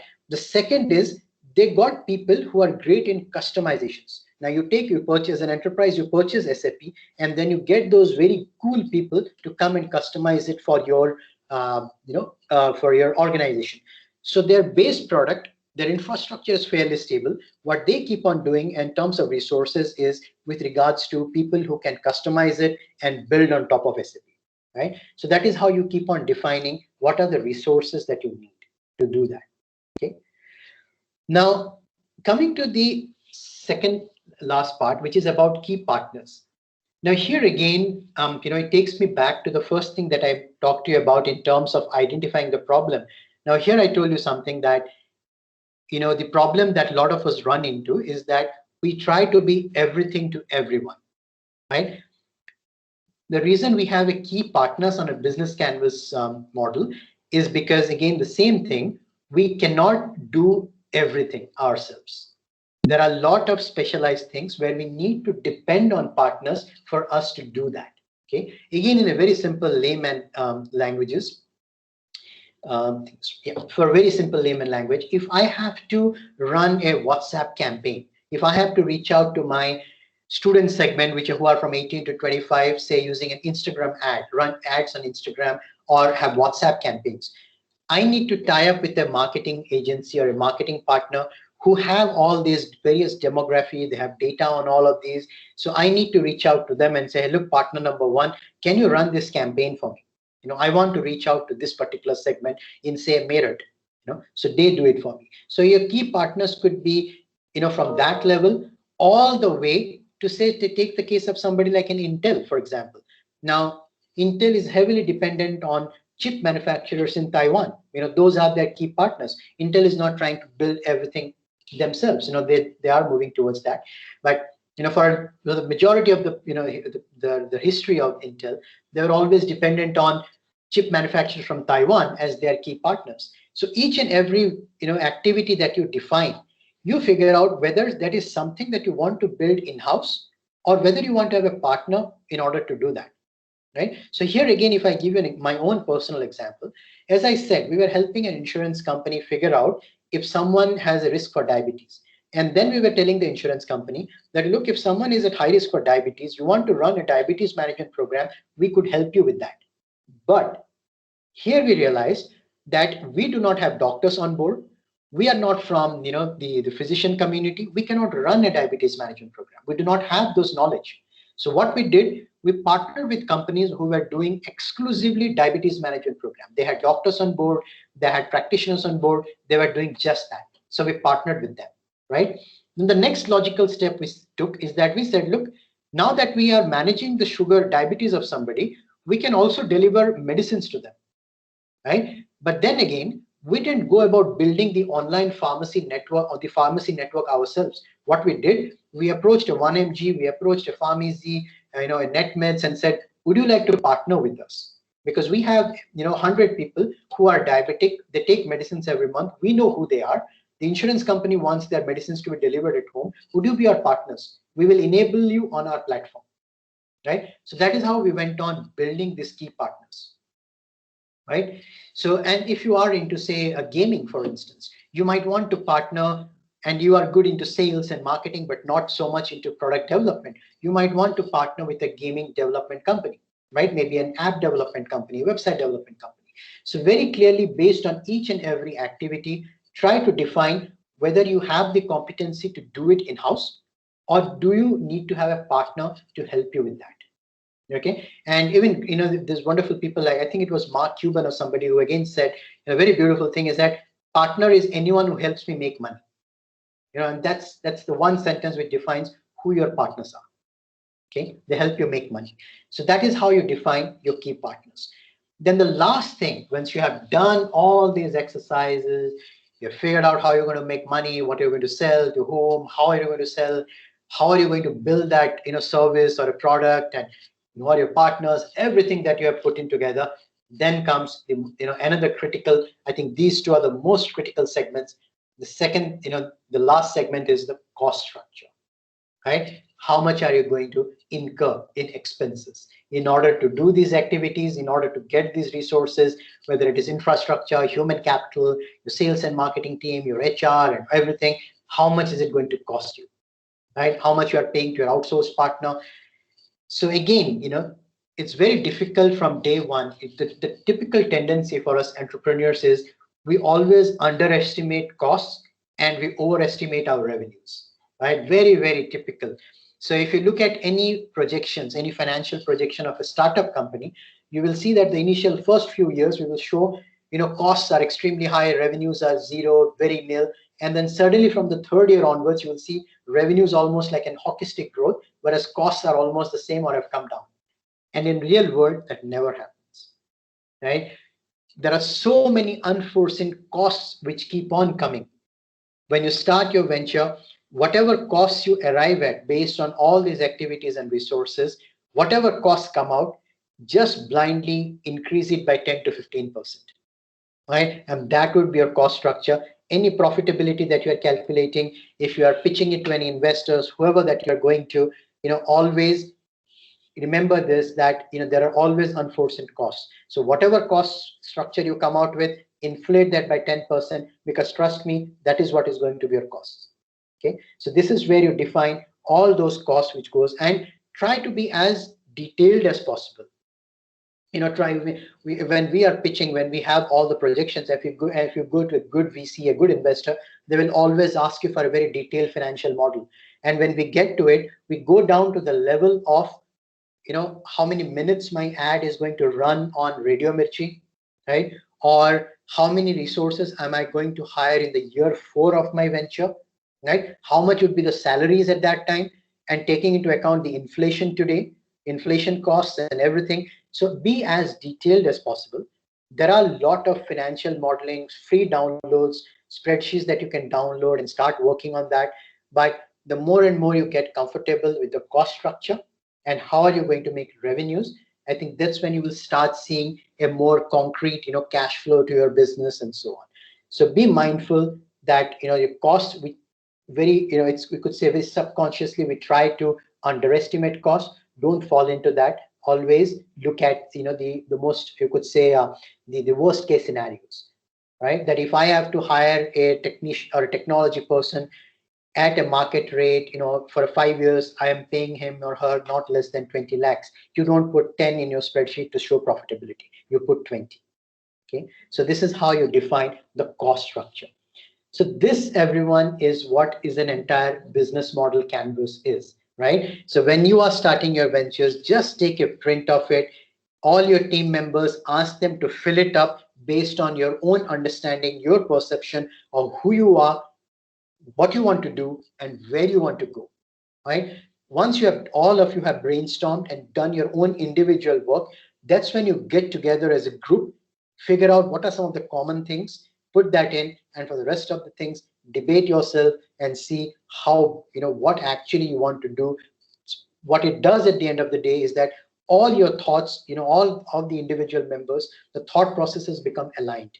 Everyone is working towards the same goal and following the same steps, right? So that is what this canvas helps you in doing, apart from, kind of putting everything is in your head, but once you put it in a paper, it's out there. Even you will realize that there are so many things which you had not thought of, but your team member had thought of that. Okay, and that is the beauty of building a business model canvas. Okay, so with that, gentlemen, I will like to conclude. I hope I was able to explain somewhat what the business model canvas does and how it is helpful. So I'd be glad to take more questions. Yeah, Devers, over to you, friend. Right, sir. Sir, one question we have from Krishna Tekriwal. Krishna, you can go ahead. Yes, Krishna. I think Krishna is on mute. Yeah. Right. So Yeah, Krishna. actually, so when we are actually doing this, like we are on ground, like we are advertising, and we see some statistics. So we then change our strategies. We do A/B testings, and then come to results. So in this case, the BMC that we are making, this is going to be changing. So is there any like an ideal frequency that that it needs to be changed this much time? So Yeah, there is the great question, Krishna. There isn't any thumb rule per se, but you have mentioned a very good point that yes, this is not static as well, right? It keeps on evolving. It keeps on evolving based on your customer feedbacks. It keeps on evolving based on your own business, you could say, constraints or how you want to pivot. Some might start from a B2B, but might pivot to a B2C or vice versa. So it depends on what your strategies are at that time, your access to funds, how you're doing in your cash flows. So it is not a static, it keeps on changing, Krishna. But certainly there isn't any thumb rule that you need to revise it every 5 months or 6 months. Maybe one small thumb rule could be that keep it or maybe change it or revisit it every time there is an event which happens. Now, when I say event, it could be if you have raised funds, right? Or if you have, as you said, if you have collected sufficient number of data points based on customer feedback, right? Or if it in a B2B segment, if you have got your first customer on board. So those are some of the key events in your life, the life of a venture or a startup. So maybe revisit your business model canvas based on those events rather than saying I will do it every 3 months, 6 months. There's no harm in it. You can revisit, but why do you need to keep fiddling with it every now and then if nothing has changed in the business? And if you are true to your course, so rather treat those events as points where you can come back and change it. Right, Krishna? Does that answer? Yes, thank you. Right, sir. We also have a question from Garg. You can go ahead. Yes, sir, I want to ask that is Geo an example of blitzmade model, blitz scaling model? Is Geo an example of blitz scaling? Yeah, you could say that. You could say that, but it's not a very ideal example of a startup. Geo might call it itself as the largest startup. It's for us to believe it or not believe it, because when you have, when you're starting from a position of capital that Geo has, and the cushion that he has, right? More than the capital, the cushion, the Reliance cushion that Geo has, it has the luxury of being more adventurous than many of us. You need to understand, Radal, is that Geo is an outlier, right? When we're talking of majority of us, when we're talking about startups, we leave behind all our cushy jobs, our salaries, and we put in our life savings into what we are doing, right? So from that perspective, when you think of blitz scaling, do again think that what happens if my blitz scaling model fails, if I fail to raise capital, if somebody comes in and does the same thing much better, am I still able to sustain? Because your skin in the game versus what Mukesh Ambani's skin in the game is very different, right? But yes, in some loose sense, Ridul, you could call Geo a blitz scaling model, but personally, I don't believe that it's a startup. Yeah, yes. Okay. Sure. Right. We also have a question from Priyanshu Agarwal. You can go ahead. Sir, I want to ask that in many startup where they need cost for fewer starting years, and then they will generate some revenue. So what are the things and the parameters that define that that gives confidence and trust in investors to pour money in our startup that after few years it will give benefit? Sure. Good question, Priyanshu. And there are few things which actually does that. Now, for instance, if you have heard of the company called Cure.fit, right? Mukesh Bansal. Now, when Mukesh Yes, Bansal sir. started, right? When Mukesh Bansal started Cure.fit, he had just registered the company and he raised 30 million, right, from IDG Ventures and so on.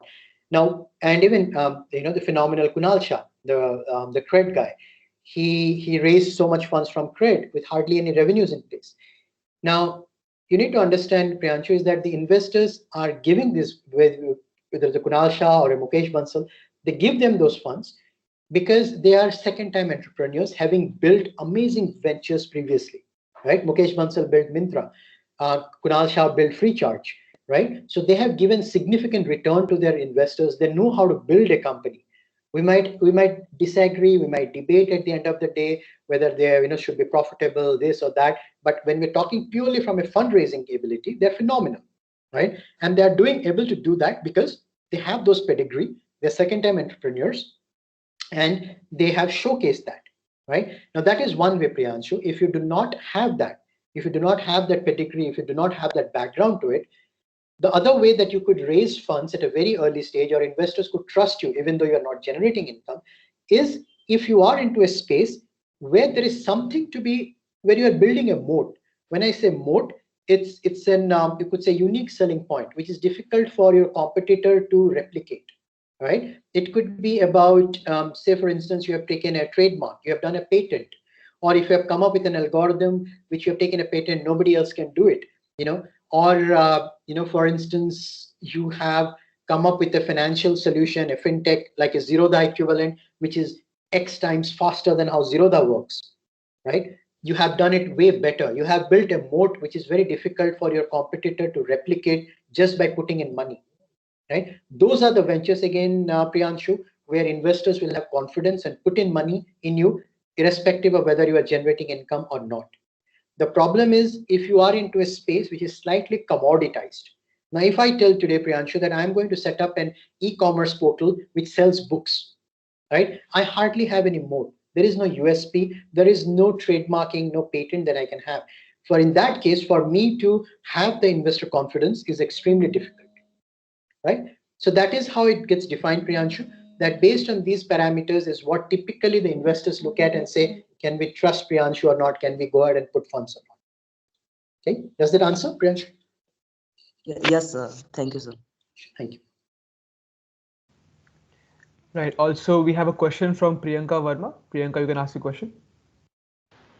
So my question here is, do we need to test whether the customer segment we have identified is correct or not? And if yes, how do we do it? Absolutely, Priyanka, absolutely. Because you can sit on your inner room and we can define all sort of fancy segments. But when we actually go out to the market, things could be very different. Right. So again, depends, Priyanka, how you get that customer feedback or how you get those, figure out whether the segments are correct or not. It depends again on the type of business that you are, right? For instance, if I am in an enterprise segment, I am selling a solution to an enterprises. What typically I would do is I'll try to, reach out to the CXOs of 10 different companies and I'll try to meet them and pitch it and say, this is what I'm building. Does this work for you or not?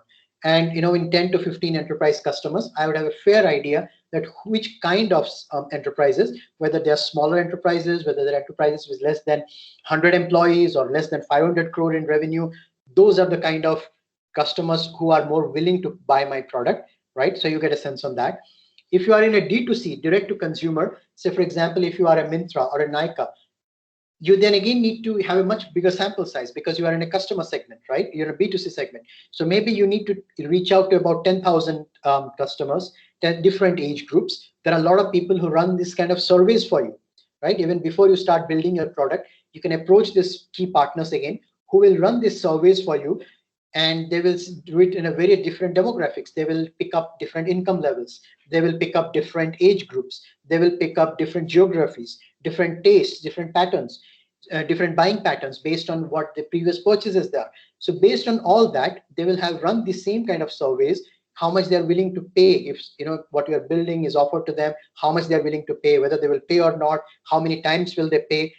So you then collate all these results and then figure out that, okay, this is the particular customer segment that seems to be the best fit for me, right? So based on, again, what you're targeting, Priyanka, the way that you approach the segments could be, the way that you validate your customer segments could be different. But yes, it's a very good point that once you have identified that, it's very crucial that you actually go ahead and validate that your assumptions are accurate.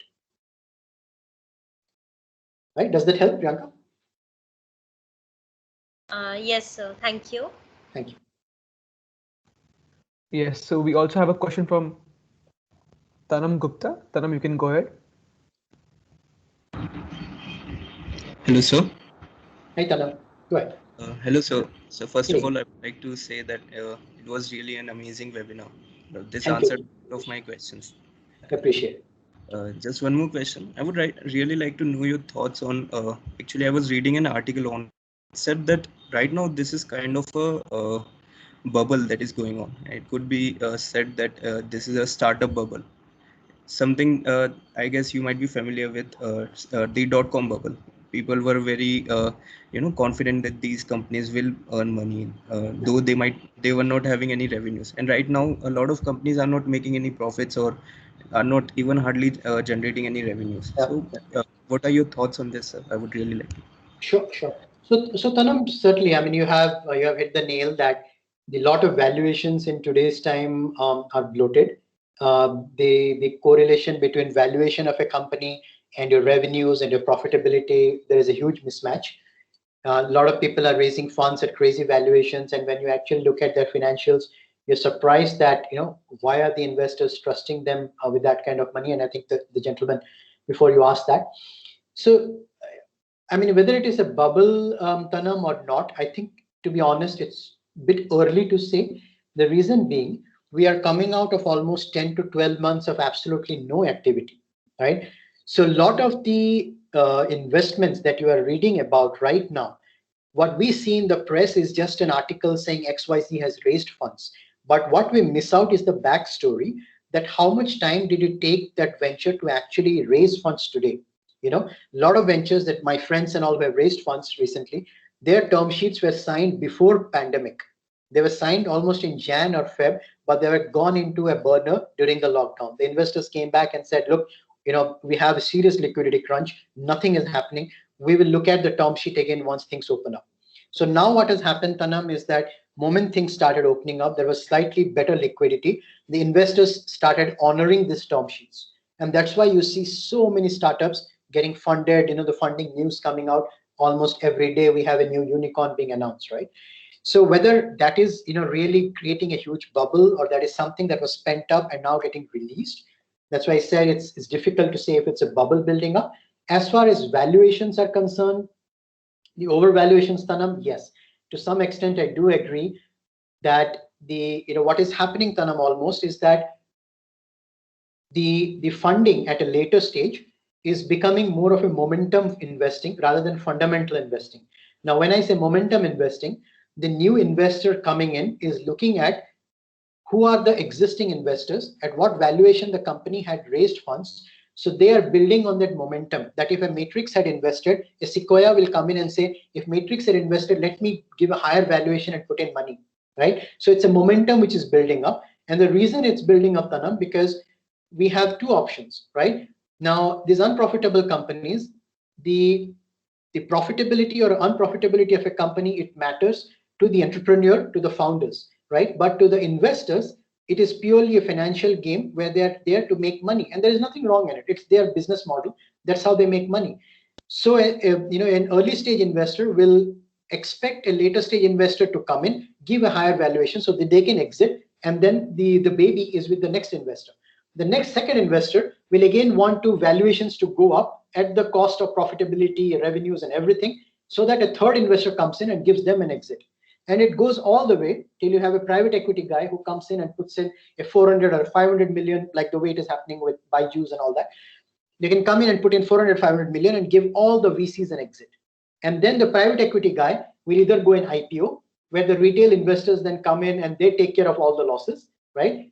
We do not, when we buy into, say, the public stock, we are taking care of the losses. Or the new model that has come out is the SPAC, right? If you have heard of SPAC, which is another way that companies are going public now, it's a reverse merger. So there again, the institutional guys get their exit, they go out of the picture, and the retail investors, they are funding the losses.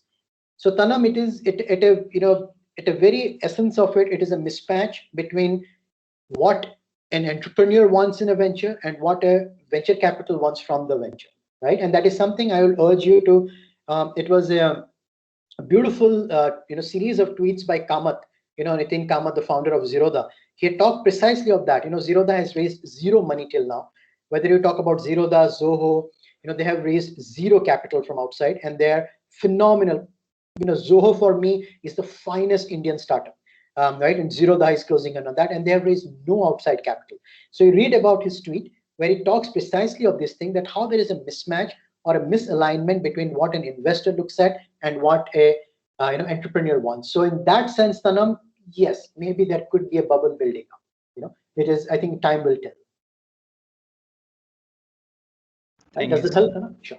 Yes, sir. Yes, sir. Thank you. We also have a question from Krishna Tekriwal. One more question from him. Yeah, sorry for testing around with questions. No, go ahead. So actually, this session turned out to be one of the best sessions that ESL has hosted till now, and your explanations are amazing, sir. Thank you. So, Appreciate it. so there's a follow-up question to the last question and to the previous question as well. So, in case where the bubble is building up, like in the whole process, so isn't it a win-win situation for a startup founder?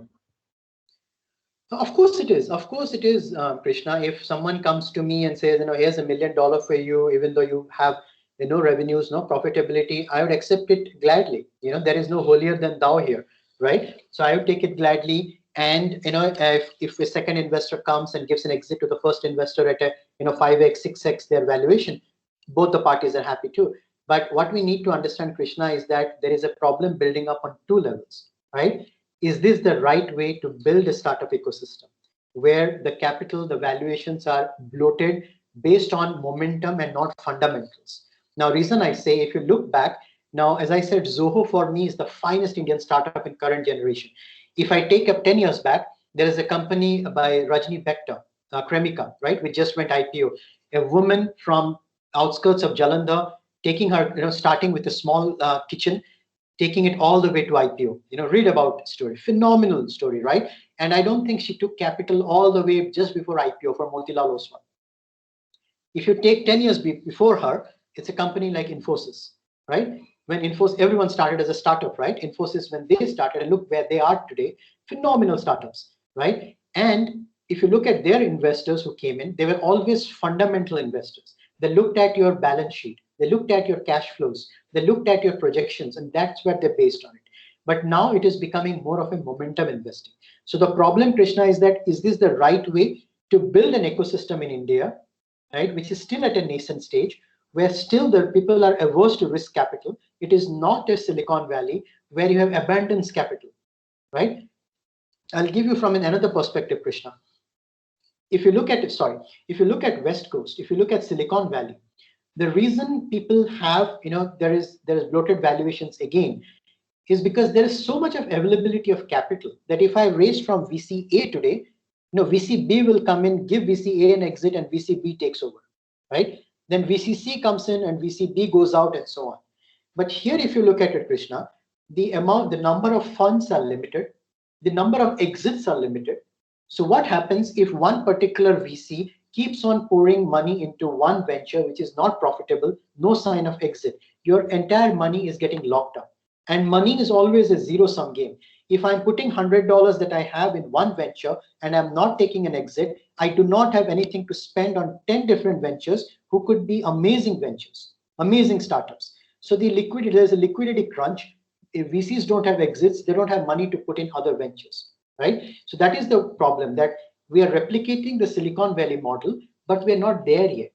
If you talk about angel investors in India, we do not have a napkin stage funding like we have in Silicon Valley, where two people meet in a cafe, the entrepreneur writes down the plan on a napkin and raises funds. We do not have that because we are risk averse. As a society, we are risk averse. We're slowly getting there. But what we're trying to do is we're trying to build a Silicon Valley blitzscaling model here. But at the same time, we are then depriving a lot of genuine startups of capital, right? So that is one big problem, Krishna, of this. Yes, the entrepreneur who is getting the funds and the VC who is exiting, both are happy, laughing their way to the bank. But what happens to the ecosystem, right? That is one. Secondly, at the end of the period, if you're still not profitable, who takes your losses at the end of the day? It is the retail investors, the gullible retail investors. When you go IPO, if you are a loss-making company, the amount of information that a retail investor has about your venture is limited. Whether we like it or not, in public markets, there is always information asymmetry. The institutional guys, the VCs, the private equities, they will always have more information about a venture than a retail investor. Because retail investor mein kya hai? We just follow some of our friends investing in XYZ company and we put our money there, right?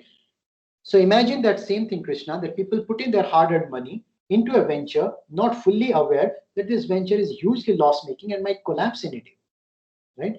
So at the end of the day, Krishna, it's always the gullible retail investors who might end up bearing the burden. It's a monkey, being passed from one back to another back, and at the end of the day, it's saddled with the retail investors. So these are the two big challenges, Krishna, that I see in this particular model, where there is overvaluation and momentum investing rather than fundamental investing. Got it, sir. Absolutely, like it's absolutely opened my eyes and the way things need to be seen.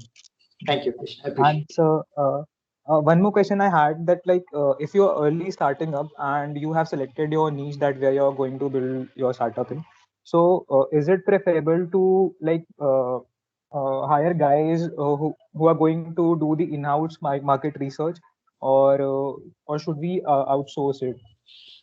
If there are activities, Krishna, that you feel are not recurring, you may not need it month after month, then it might be wise to, and if it's a one-off activity, then it might be better to engage with an outsourced partner rather than building, taking it on your payrolls. But if you are into, say, if you're into a consumer brand where you need to do a lot of Instagram marketing and all that, so maybe it might make sense to have a person of that competency on board rather than looking at an outsourced partner. So it really depends on the nature of activity. If you are a bunch of people who are more into sales and biz dev and a very little technology knowledge, then you might have a mixed model, Krishna, where you might have a CTO or a product head come in on your payroll and the actual development may be outsourced with this person managing it. So you look at a combination of that, but it really depends on whether it's a recurring or a one-time activity and whether you have that competency in-house or not. Got it, sir. Answered the question. All right. Right, sir. So we also have a question from Lovedeep. Lovedeep, you can ask your question. Hello, good evening, sir. Am I audible? Good evening, Love. Yeah, good evening, Lovedeep. You are. So actually, this is something which happened to me every time. Like recently, we were having Hack 36 event, which is like hackathon of our college, and we were working for a project. So as you like, the project is not 100% new. It like having some component like which are already implemented by some other companies or some startup, and we added some new things or improvements for them. But like when the project was about to finish, I was having like dilemma. Did we really something created new or like different from that? And this happens to me every time when I create a project. Like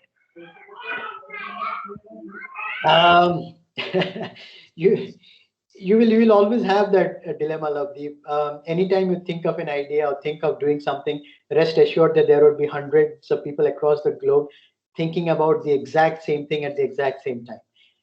It is very difficult to have a eureka moment where all the light bulbs go up and it's discovering electricity or whatever. So don't be in that, Lovedeep. I personally believe that there's a very simple thing to it, right? If you have picked up a problem which is a $10 billion, $100 billion industry, right? If you have picked up a $100 billion industry, it doesn't really matter if you are the 10th or the 15th or the 20th largest in it, right? You are still looking at 200 million or maybe a 2 billion market, right? So don't get yourself too bogged down with, am I really different? Am I doing something that others haven't done? It doesn't matter. Amazon is doing what Flipkart is doing, what ShopClues is doing, what Snapdeal is doing, and all of them are successful, right? You have so many online pharmacy companies. Everyone is doing, in their good in their own ways.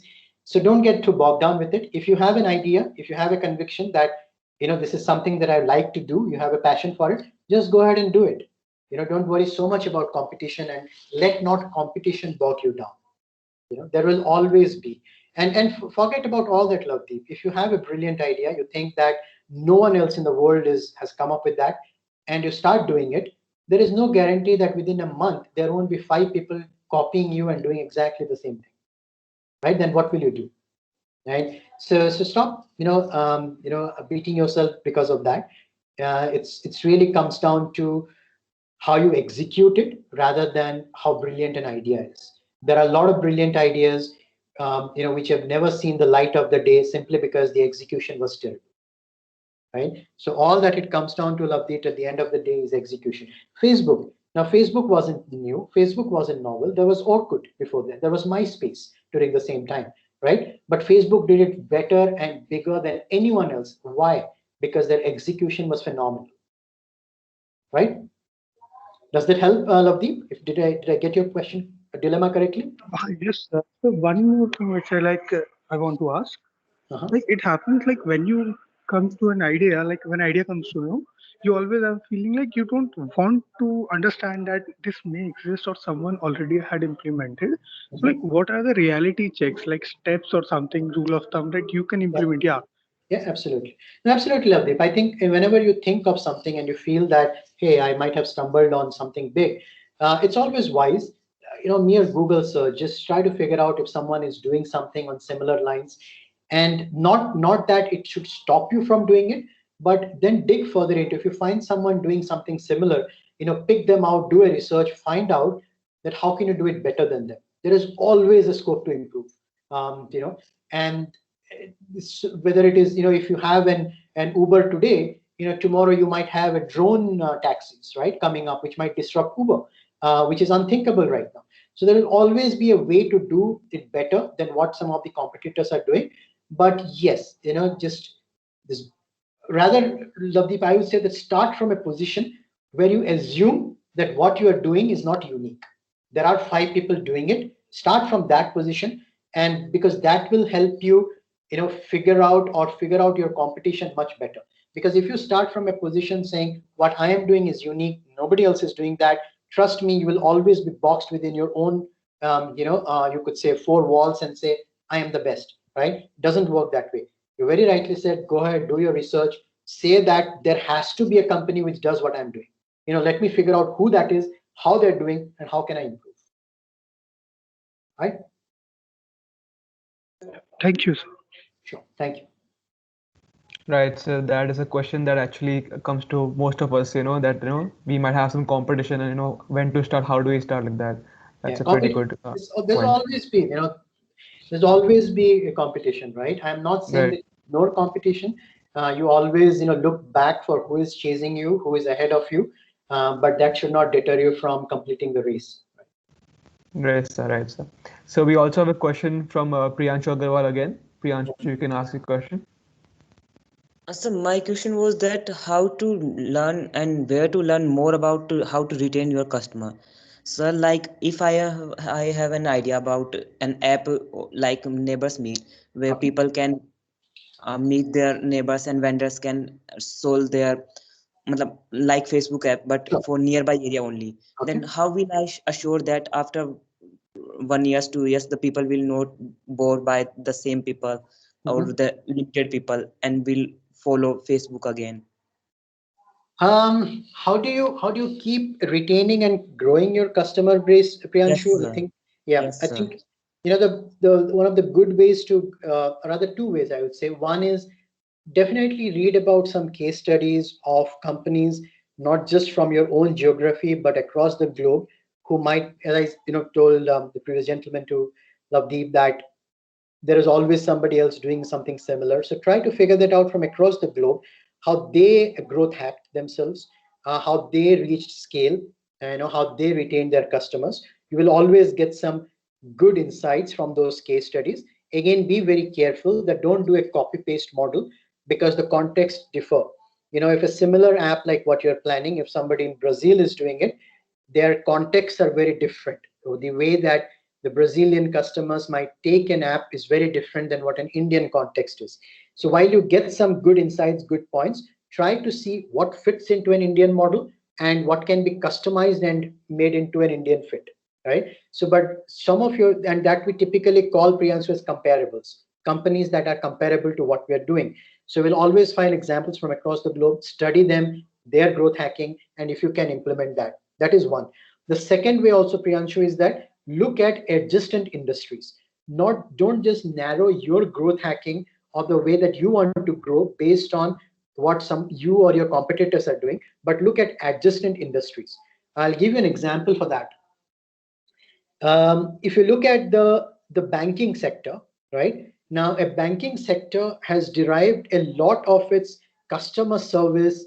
The fintech firms that you look, or even the new age banks, a lot of them have taken up now the customer service angle from adjacent industries like an Uber or an Oyo and so on, which were doing very good when it came to customer service. So a bank, an ICICI, need not necessarily look at a Kotak and say, this is how we are going to do customer service. They looked at a Oyo or they looked at an Ola and said, we will have to replicate the way that they are doing about it. So these are the two ways, Priyanshu. Look outside the box, look at adjacent industries. If you are struggling, if the core to your business is something like customer service, or maybe it is about pushing people to watch more of your ads, more of your content, for example, look at some adjacent industries and maybe say news, news in shorts and those kind of ventures of how they have driven more eyeballs into their content, and if you can replicate that. So these would be my two recommendations, Priyanshu. Look across the globe for similar case studies, and also look at adjacent industries and try to see if you can take some best practices from there. Right? Otherwise, Sir, Priyanshu, yeah, very difficult for me to yes, yes, sir, comment that was. specifically on your business. Yeah. Sir, I have another question, sir. Right. That how to find a good team for our startup. That it's always very difficult for me to Sure. find good people and people who is equally Passionate interested about. Yeah. about. And what are Yeah. the steps? That's actually a great way to conclude, Priyanshu. In my 8 years of 10 years of entrepreneurial journey, I have had the same founding team. The four of us, we founded this previous venture. The four of us are in the second venture. And if someone asks me what has been your biggest asset out of your first venture, I would say the team, without a single hesitation. Right. So you asked a very good question. Team, finding your co-founders is almost like a marriage, right? If there is not harmony among the co-founders, you might have a brilliant idea, but you will never be able to execute it well. So the way that you look at it, building a team, Priyanshu, is a couple of ways. One is always try to hire people who are better than you, and always be ready to admit what you don't know. If you are good in sales and you feel that I am not good in finances, you hire a guy who is very good in finance.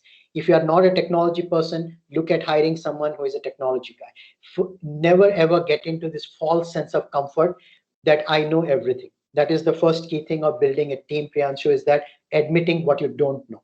Right. Second, as I said, hire people who are better than you, because then they will keep you on your toes and you will never be complacent.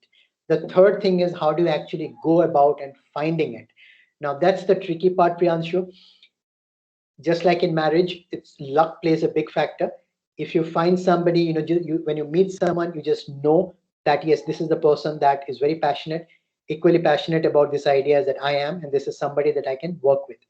What the guideline that after being 10 years, 12 years, Priyanshu, an entrepreneur, the guideline that I follow and my team follows is that we always work with a person and always choose a person where we believe that we can work with that individual, irrespective of whatever be the pedigree, the degrees, the college, the school of that person. We don't care about it, because at the end of the day, we have to live and stay and work with that person. So there has to be a good camaraderie. So for us, if I am selecting someone, the topmost for me is, can I work with this person? Does our chemistries work together? Does our wavelengths match? And that is where we look at pedigrees, degrees, everything comes later. So as you are going about selecting your team, do remember this, that always pick up people that you can work with, and or rather the better way to put, Priyanshu, is work with people who are ready to go ahead with you on your down times. When you're starting up, there will be a lot of time when you have various down times. You go to bed in the evening wishing that there is no tomorrow. You want to bury yourself. Those are the times when the team matters, right? You can cry on each other's shoulders, you can crib, you can complain, but still you are there to support each other. So always pick up people that you can work with, and not based on the background of a person. So this is a small pointer, Priyanshu, but as I said, end of the day, like a marriage, it's a huge amount of luck. You start typically searching within your family and friends, because that's your comfort zone. Have that as the first radius. If you're unable to find somebody, expand the radius a bit. Look at various networking events, startup events. You might find somebody there, right? Or maybe even from your professional arena, if some of your colleagues want to join, your classmates want to join, right? So keep on widening the search area. I'm pretty sure you will find somebody who is equally passionate. But unfortunately, Priyanshu, I wish there was, but there is no golden wand to it that you can just wave it and have a partner. You have to go through the drill. Thank you, sir. But one more thing that you said they hire people better than you. But why will they work with me? I also don't want to work with the people worse than me in my startup. So why will they want to work with me? Yes, because Priyanshu, just as you know that there are certain things that you don't know and the other person knows better, the person who you are hiring, if he or she is a good person, that person will also acknowledge that I am not good in certain aspects and Priyanshu is good in that. So it is a marriage. There is no one partner is not above the other partner. We are filling up gaps. I am terrible at managing my house. My wife is way more superior to me in managing the house. If I have to go and get something from outside, maybe I'm better than her.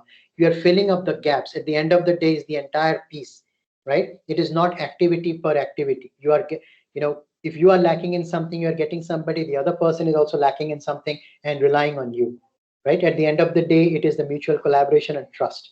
It is not about hierarchy, Priyanshu. So if you get good people, if for example you are great in sales, if you get a great person in technology, why not? That technology person might say, hey, look, we are both equally passionate, we want to build this thing together. I don't know sales, you know it. You don't know technology, I know it. Let's do it together. So that's how it works, Priyanshu. It's not about one being in hierarchical way being above the other. It's just when I say hire somebody who's better than you, it's not purely from a very objective way but subjectively as well as a person that you are. I'll give you another classic example. In my both my team, both my ventures, one of my partners have been my elder sister, Dr. Rashmi. She's about 10 years elder to me. Now, while I, Priyanshu, could be a kamikaze, I could be, I could do something without thinking much. I could, do it in a spur of a moment, and that may not be lead to a best outcome.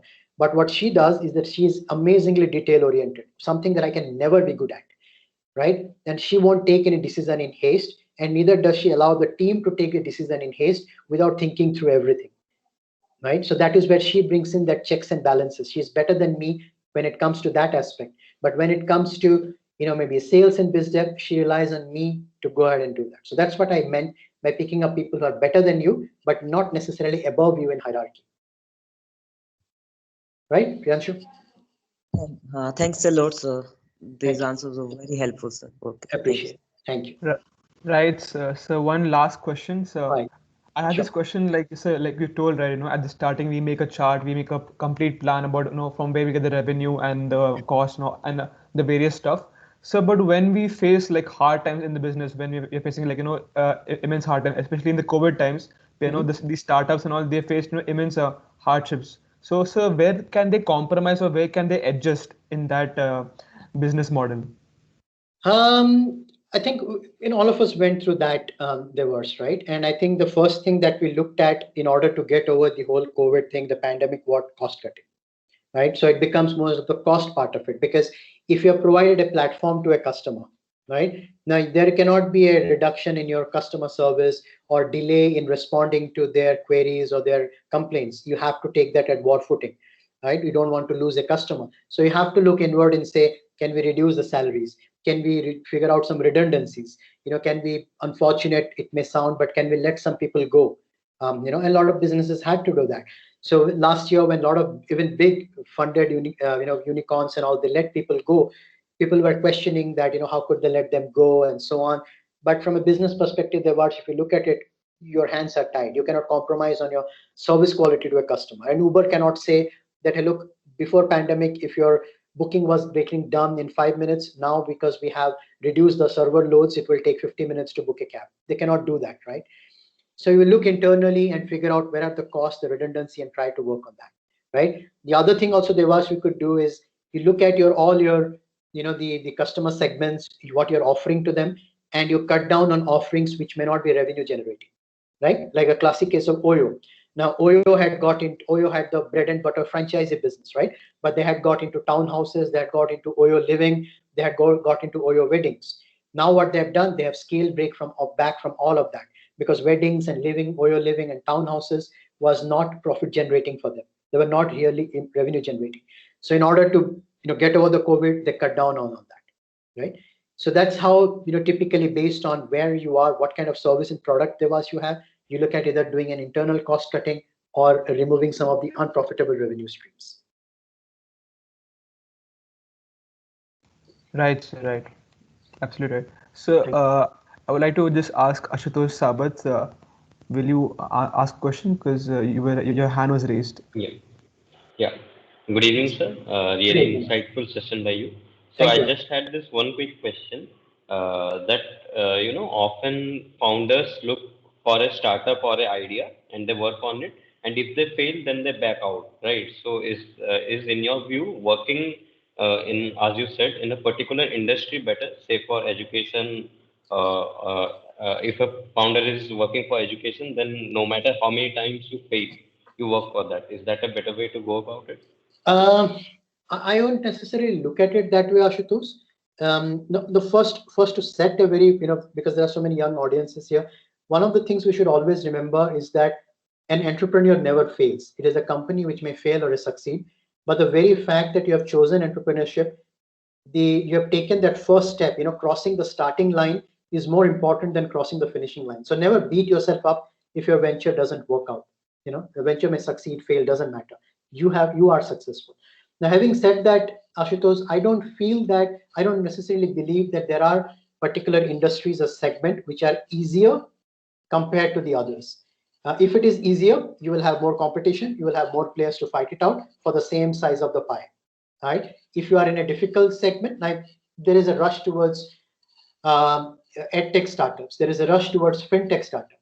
But I have already started seeing, Ashutosh, there are few edtech startups that I mentor and all. I've seen they going under stress. A lot of, they tell me about a lot of edtech startups which actually had to full shop. They had all come down during the lockdown period. They saw an initial spike, but now because of the rush and everybody getting into it, there is a bubble and a lot of them are closing shop. So I don't necessarily feel, Ashutosh, that one industry is better than the other. If something seems more lucrative, you will have more people doing it, you will have more competition. If something seems less lucrative, it's simply because not enough people had been adventurous enough to try it out. Agri-tech, for instance, right? Agri-tech is a phenomenal sector. I'm very passionate about agri-tech too, and I think that there is a huge space there. Real estate, real tech, right? Now, if you look at technology in real estate, not many people talk about it because it doesn't come across as very, for lack of a better word, it's very sexy industry, right? But there's immense potential there. So what would you say about some industries like that, Ashutosh? The real tech. Should people do it? Because not many are doing it. So should we do it or should we not do it? I would say go for it. Every industry is the same. It really comes down to how different you are or how disruptive you are. Right. So that would be my 2 cents, Ashutosh. That no industry is easy or difficult.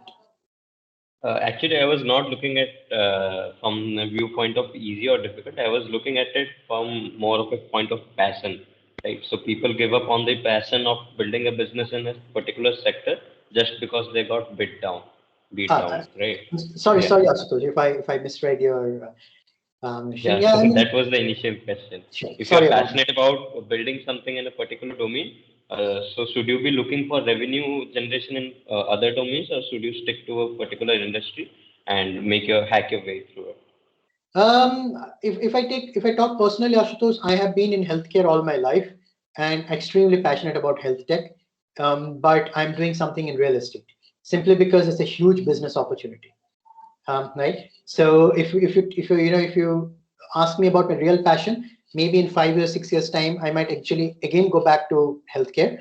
But I see real estate, I see a huge potential there to build a successful business. So I am there. So when it talk about whether you should focus only on the areas that you're passionate about, or you can look at adjacent spaces where there is a huge scope, I would rather go with the later, Ashutosh, that pick up a space where you feel that it's a huge industry and there are not many people doing it and you have a chance to make a difference. And following your passion all the time might actually move you into a spaces where it might already be crowded, but you're still trying to do it because that's what you're passionate about. But I think, Ashutosh, it's a matter of personal choice, I believe. Okay, got it. Thank you. Sure. Thank you. Right. So with this, we'll stop taking questions for now because we are out of time. So also this was one of the most interactive sessions that we had till now. We almost spent 1 hour on question and answering. That was really great, sir. And thank you for that. Appreciate it. Right, sir. So On behalf of the entire team of IIC, it is my privilege to propose a vote of thanks to everyone who has directly or indirectly contributed to the successful conduction of this session. First and foremost, I would like to thank and express my gratitude to our distinguished speaker, Mr. Chinmoy Mishra, for sparing his invaluable time to grace this session and enlightening us with his commendable talk and insights on today's subject. Thank I you. would also express my heartfelt gratitude to the President of IIC, Professor Gitika Ma'am, who has been a constant source of inspiration for all of us. We are highly indebted for her continued support. We are also grateful to the Vice President, IIC, Professor A.K. Singh, and Convener IIC, Professor Shivesh Sharma Sir, for their stewardship, vision, commitment, and unstinted support for making this workshop possible. Last but not the least, we thank all the IIC members for giving their valuable suggestions and inputs. With this, we would like to conclude this session. Thank you. Thank you, sir. Thank you, everyone. Take care. Stay safe. Goodbye. Thank you, sir.